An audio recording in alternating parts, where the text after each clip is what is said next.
Assalamualaikum warahmatullahi wabarakatuh. Bagaimana kabar kalian hari ini anak-anak? Semoga tetap diberikan kesehatan.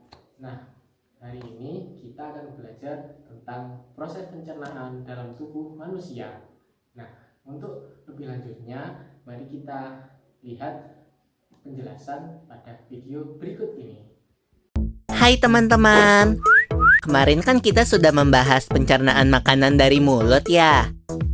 Setelah dari mulut, makanan kita menuju kerongkongan.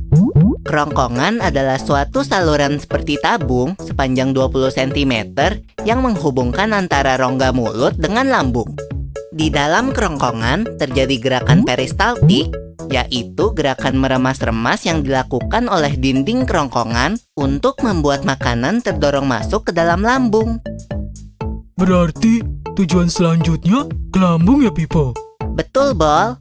Lambung adalah bagian dari organ pencernaan manusia yang paling elastis.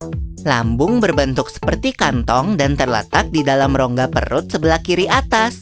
Di dalam lambung, makanan mengalami pencernaan secara mekanis dan kimiawi.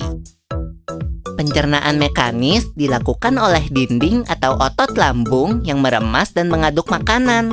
Pencernaan kimiawi dilakukan oleh getah lambung yang dihasilkan oleh kelenjar getah lambung.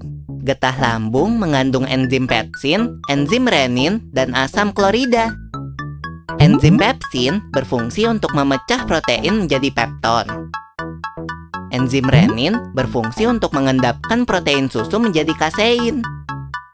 Asam klorida atau HCl berfungsi untuk mengasamkan makanan dan membunuh kuman yang masuk bersama makanan. Nah, habis ini makanan kita pergi ke toilet ya? Hihihi. Ah, kamu ini belum, Bol. Selanjutnya, makanan dicerna di usus halus dulu. Usus halus merupakan usus terpanjang dalam saluran pencernaan karena panjangnya mencapai 6 hingga 7 meter. Di dalam usus halus terdapat cairan khusus yang membantu penyempurnaan pencernaan makanan. Oh iya, usus halus terdiri dari 3 bagian, yaitu usus 12 jari, usus kosong, dan usus penyerapan. Apa aja ya fungsinya?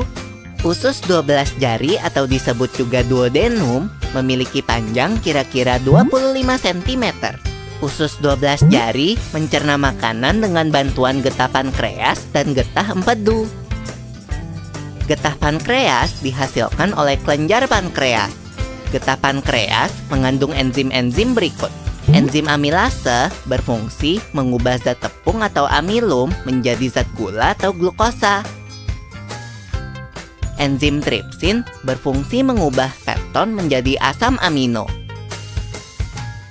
Enzim lipase berfungsi mengubah lemak menjadi asam lemak dan gliserol. Kalau getah empedu dihasilkan oleh hati dan disimpan dalam kantong empedu.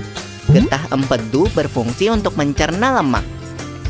Selanjutnya, usus kosong atau jejunum terletak di antara usus 12 jari dan usus penyerapan. Usus kosong memiliki panjang sekitar 2,5 meter dan berfungsi untuk mencerna makanan dari usus 12 jari. Terakhir adalah usus penyerapan yang merupakan tempat penyerapan sari-sari makanan. Di seluruh permukaan dindingnya terdapat ujung-ujung pembuluh darah yang menyerap sari-sari makanan. Kemudian, sari makanan diedarkan melalui aliran darah ke seluruh bagian tubuh. Jadi makanan yang kita makan kembali lagi ke dalam tubuh kita ya? Iya, Bol. Habis itu, sisa makanan yang dicerna masih berlanjut ke usus besar. Nah, usus besar berfungsi menyerap cairan, vitamin, dan mineral dari sisa-sisa makanan yang telah diserap oleh usus halus.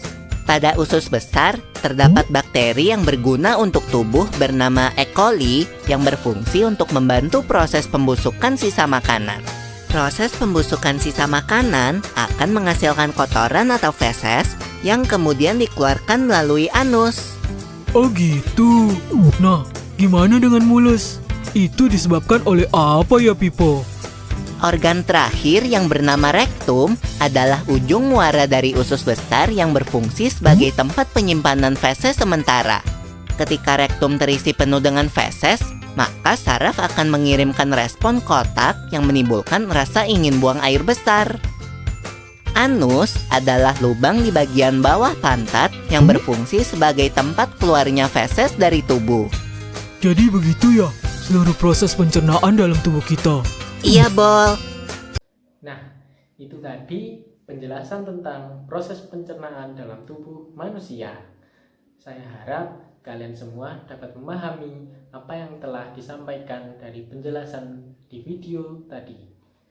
Sebelum saya mengakhiri pembelajaran hari ini, saya akan mengingatkan kepada kalian untuk tetap menjalankan 3M. Yang pertama, selalu menggunakan masker. Yang kedua, mencuci tangan dengan air dan sabun. Yang ketiga, menjaga jarak dengan orang lain minimal 1 meter. Terima kasih. Sekian dari saya. Wassalamualaikum warahmatullahi wabarakatuh.